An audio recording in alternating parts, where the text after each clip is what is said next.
Au nom de Dieu, les cléments, les miséricordieux. Dieu le Très-Haut nous dit dans le livre sublime, verset 50, sourate le récit. Mais s'ils ne te répondent pas, sache alors que c'est seulement leur passion qu'ils suivent. Et qui est plus égaré que celui qui suit sa passion sans une guidée de Dieu. Dieu vraiment ne guide pas les gens injustes. Chers frères et sœurs, nous sommes dans l'atmosphère ou l'environnement du mois de Dieu. Nous sommes dans les jours et les nuits bénies et nous suscitons à une adoration bénie dans la pratique du jeûne que Dieu a prescrit à ses serviteurs et esclaves. Le jeûne, comme nous l'avons dit auparavant, s'il est bien appliqué, conduit à la piété et du clame et le tient loin des interdits. Aujourd'hui, nous avons dans l'école de la pratique du jeûne à apprendre, comprendre et distinguer avec clarté ce que nous devons faire et ce que nous ne devons pas faire. Le verset s'adresse au prophète, paix sur lui et sa famille, en lui disant, s'ils ne répondent pas à ton invitation malgré les efforts, les voies et moyens employés, malgré les preuves de guidage que tu leur as montrées, si la lumière de la foi ne pénètre pas dans leur cœur, sache alors que c'est seulement leur passion qu'ils suivent. Et le pire de tout, c'est qu'ils le font quels que soient les moyens et quel que soit le résultat que cela peut produire, quelles que soient les conséquences, même si c'est une entrée assurée pour l'enfer. C'est dire que leur faculté de raisonnement est complètement en état d'arrêt et leur conscience et leur volonté en état de mort. Ils sont devenus totalement dépendants de leurs instincts et passions. Et rien d'autre ne les importe.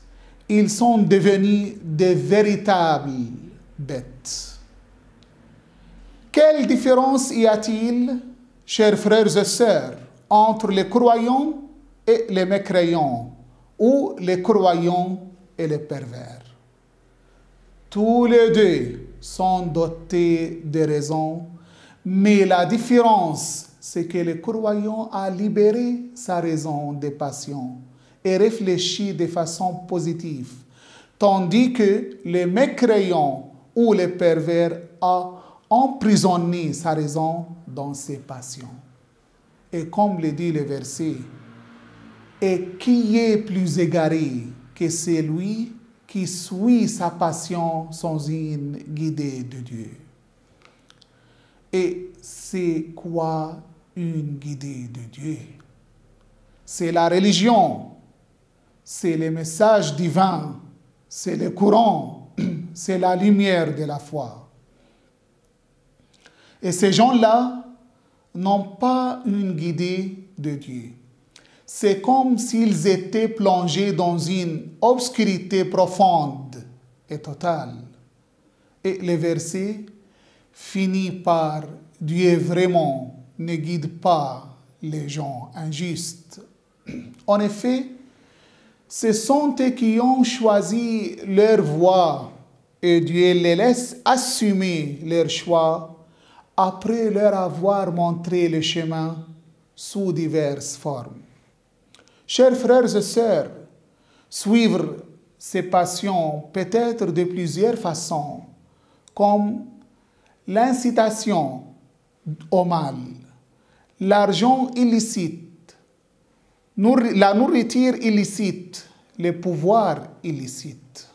Mais parfois, le tort ou le préjudice est aussi considéré comme suivre ses passions. Nous sommes dans les mois de la miséricorde. Et n'est-ce pas un préjudice de suivre ses passions? Pourquoi les versets concluent-ils par Dieu vraiment ne guide pas les gens injustes? Parce que cela cause des fois du tort, car les suivis de leur passion causent du tort aux autres. Celui qui s'empare des biens des autres ne leur cause-t-il pas du tort? Celui qui prive quelqu'un de ses droits ne lui cause-t-il pas du tort? Et en même temps qu'il fait du tort aux autres, il se fait tort lui-même, car le résultat de ses actions est le châtiment terrible du Seigneur Tout-Puissant. Le tort ou préjudice est une question très large et peut se décliner sous plusieurs formes. Nous pouvons tout de même scinder la question en deux. Le tort causé aux autres et le tort causé aux proches. Tous les deux constituent des péchés sans aucun doute. Méditons un peu sur le tort causé aux proches, qui est plus difficile et plus amer, particulièrement au sein de la famille. Malheureusement, c'est ce qui existe dans les foyers des musulmans.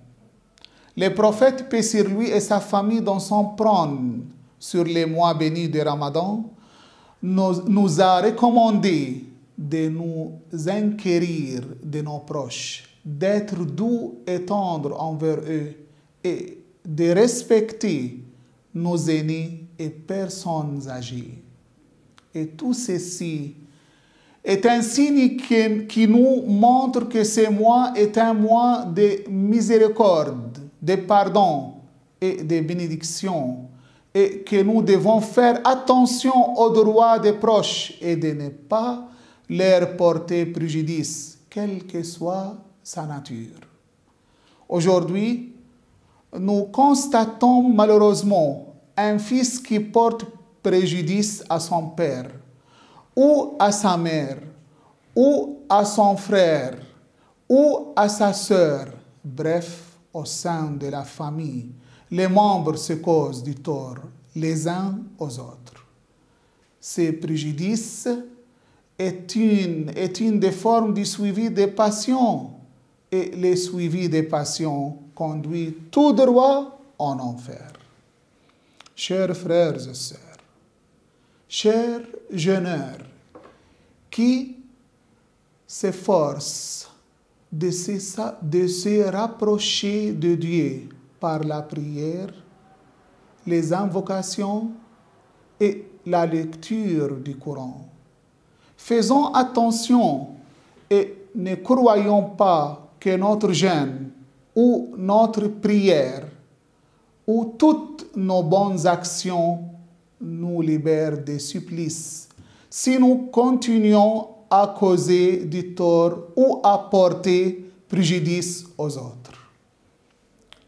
Restituons à chacun ses droits et ne nous approprions pas des biens des autres si nous voulons que notre jeûne soit accepté et si nous voulons bénéficier du pardon et de la miséricorde.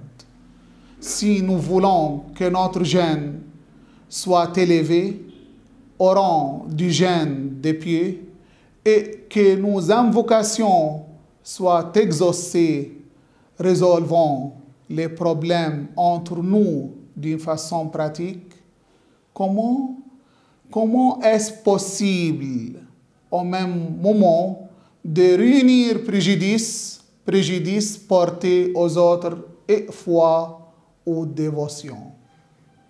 Peut-on prier, lire le Coran et même pleurer dans la lecture, prier la nuit et en même temps être injuste à l'égard des autres, ou abuser de son pouvoir, traiter sa femme, ses parents ou ses enfants avec violence? Non, ces actions ne sont pas compatibles. Si le livre de Dieu qui nous parle ne fait pas des effets, malgré qu'il nous a bien montré les limites à ne pas franchir, alors cela constitue un grand problème. Chers frères et sœurs, profitons de ces jours bénis. Et si nous voulons bénéficier de la miséricorde et du pardon de Dieu, pardonnons aux autres et soyons miséricordieux envers eux et réconcilions-nous avec nos proches. Ne faisons pas de notre jeûne seulement faim et soif et faisons de telle sorte qu'il nous conduit à la piété. Et rappelons-nous toujours que les torts ou les préjudices conduisent à un châtiment terrible.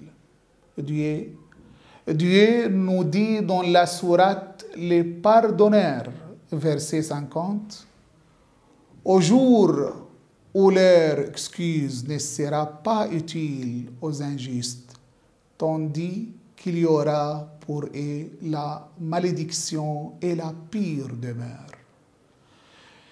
Que Dieu illumine nos cœurs afin que notre jeûne soit accepté, afin que nous nous rapprochions de nos proches et que nous ne soyons pas parmi ceux dont parlent ces versets que nous venons de citer.